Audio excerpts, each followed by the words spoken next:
Välkomna till nyheter på lätt svenska. Här kan ni träna er hörförståelse med nyheter upplästa med långsam och tydlig röst.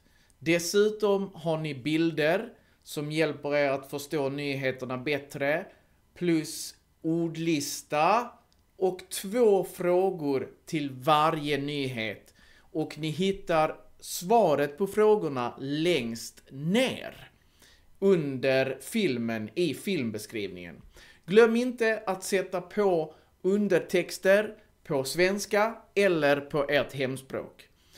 Dagens första nyhet har rubriken "Därför är valet viktigt".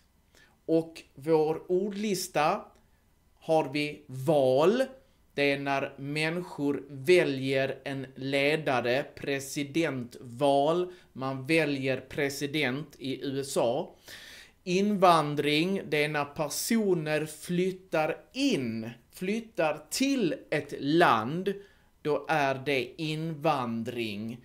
Utvandring är när människor flyttar ut från utvandring. Abort, det är när man avslutar en graviditet. Och på svenska heter det att göra abort.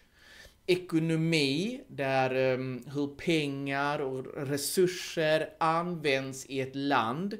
Privatekonomi är ju till exempel mina pengar, mina utgifter och mina inkomster.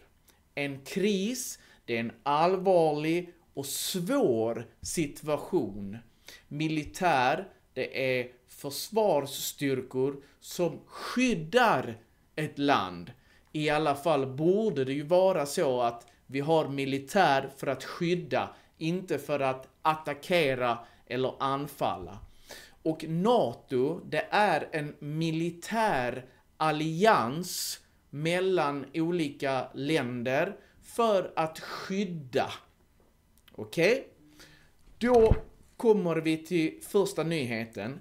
Och idag, tisdagen den 5 november, är det val i USA.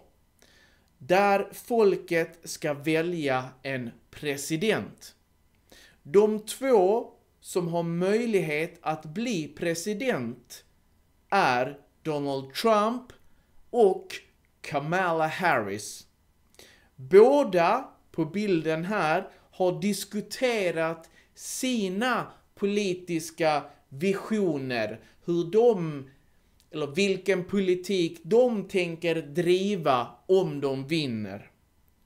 Donald Trump till exempel, han vill stoppa invandringen till USA och han påstår att om han blir president kan han sätta stopp för kriget i Ukraina och konflikten i Gaza. Dessutom avser han att rösta nej till abort i Florida där han bor. Alltså, han tycker inte att kvinnor ska få göra abort i Florida. Kamala Harris anser, det betyder tycker, att alla kvinnor i USA ska ha rätt att genomföra en abort. Hon vill ge stöd till Ukraina och står bakom, alltså hon supportar Israel i konflikten med Gaza. Harris planerar att vara sträng mot invandrare som kommer till USA utan tillstånd. Många kanske undrar varför svenska tidningar rapporterar så mycket om valet i USA trots att landet ligger så långt borta från Sverige. Och anledningen är att valet är betydelsefullt. Alltså det betyder mycket både för Sverige och resten av världen. USA är den mest ekonomiskt starka nationen globalt och har den största ekonomin. Händelser som påverkar banker och företag i USA, de får stora konsekvenser också för hela världen. Och detta blev extra tydligt under 2008 när en finansiell kris, alltså en finanskris, ekonomisk kris i USA också spred sig till andra länder, vilket ledde till att många människor förlorade sina jobb. Dessutom är USA den nation som investerar mest pengar i sina militära styrkor. De har också en dominerande roll inom NATO, en militärallians där Sverige är medlem. USAs agerande har en stor inverkan på situationen i länder som Israel och Iran, och de bidrar också avsevärt till Ukraina i konflikten mot Ryssland. Och Donald Trump har många gånger hotat med att gå ut, lämna NATO om han vinner. Så som ni förstår så är det av stor vikt, det är mycket viktigt vem som kommer att bli president i USA för alla de här politiska frågorna. Okej, då kommer vi till frågorna till nyheten. Första frågan, vad heter de båda presidentkandidaterna? De är 2, en man och en kvinna, både förnamn och efternamn. Nummer 2, varför är valet viktigt för alla som är med i NATO? Varför är det viktigt vem som vinner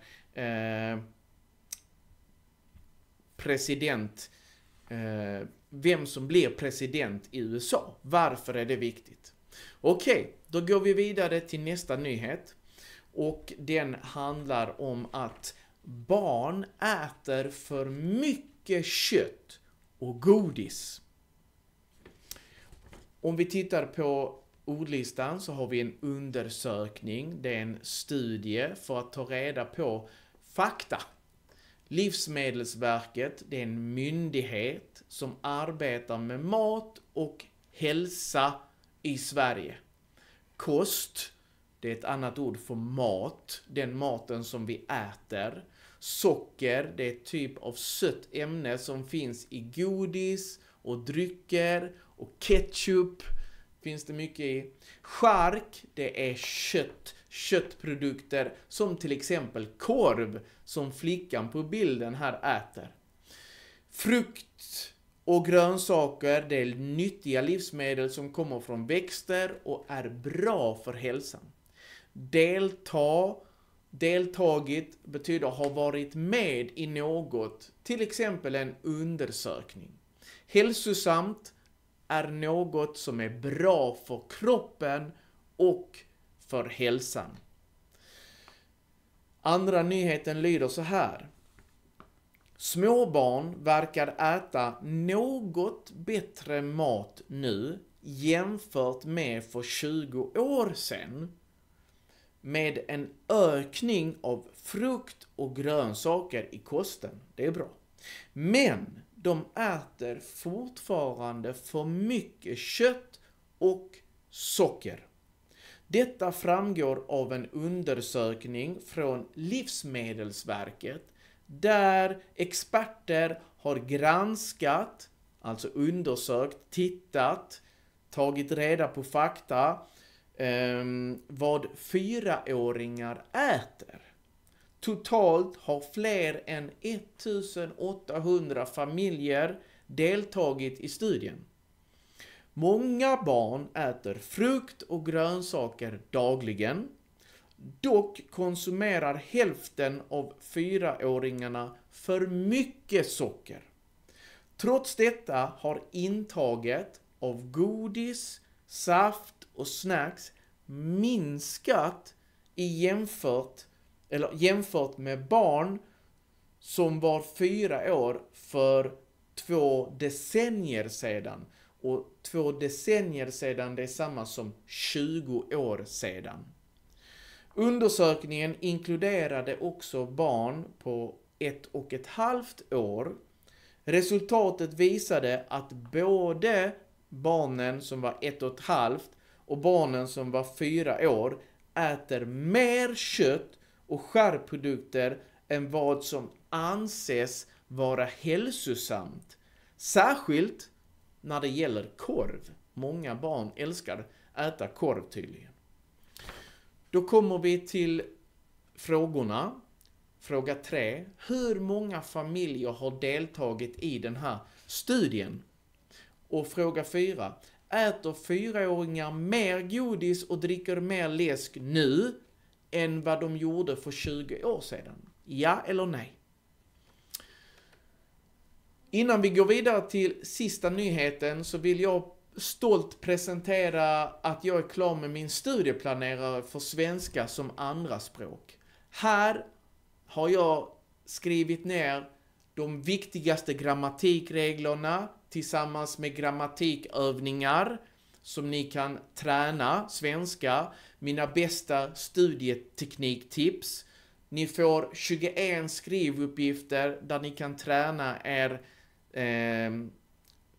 på att skriva. Ni har 42 språkutmaningar, ni har 8 olika textmallar och exempeltexter. Plus en massa viktiga resurser för er språkutveckling.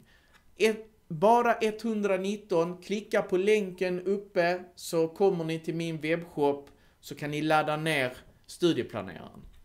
Då har vi kommit till den sista och tredje nyheten och då är rubriken Erkänner våldtäkt på förskola. Men först tittar vi på ordlistan. Häktad. Om man är häktad då är man inlåst av polisen medan polisen undersöker om man har gjort ett brott. Misstänkt, en person som polisen tror har gjort ett brott. Våldtäkt, det är ett allvarligt brott där någon tvingas till sexuella handlingar. Erkänt, det betyder att man medger att man har gjort något. Okej, det var jag är skyldig, jag erkänner. En åklagare är en person som arbetar för att bevisa att någon är skyldig till ett brott. En åklagaradvokat. Sen har vi en försvarsadvokat och de försvarar den misstänkte personen. Trygg betyder att känna sig säker och skyddad. Grov, det är någonting är mycket allvarligt eller extra svårt. Och bevis, något som visar att ett brott har hänt. Här kommer den tredje nyheten. En man i 20-årsåldern har häktats av polisen misstänkt för våldtäkt på en 3-årig flicka. Brottet ska ha skett på en förskola i Flens kommun tidigare i oktober. Till en början förnekade mannen brottet, men han har nu erkänt våldtäkten.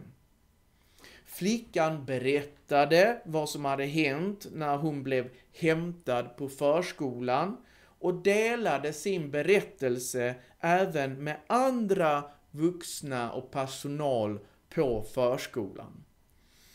Åklagaren påpekar att det är särskilt allvarligt när ett brott av denna typ sker på en plats där barn ska känna sig trygga. Särskilt med tanke på att flickan är så ung. Brottet klassas som grov våldtäkt Polisen fick in flera anmälningar om sexuella brott på samma förskola. Och det var samma man som pekades ut av föräldrar. Men polisen har inte kunnat hitta bevis för de andra fallen. För tillfället undersöks endast ett ytterligare fall. Mannen är fortsatt häktad och en rättegång kommer snart hållas för att avgöra hans straff, alltså vilket straff han får. Okej, och här kommer frågorna till sista nyheten. Fråga 5. I vilken kommun skedde brottet? Och fråga 6. Vad heter brottet som mannen är anklagad för? Ni hittar rätt svar till frågorna i filmbeskrivningen. Och där hittar ni också min länk till studieplaneraren om ni vill köpa den. Tack för att ni lyssnade. Vi ses i nästa sändning.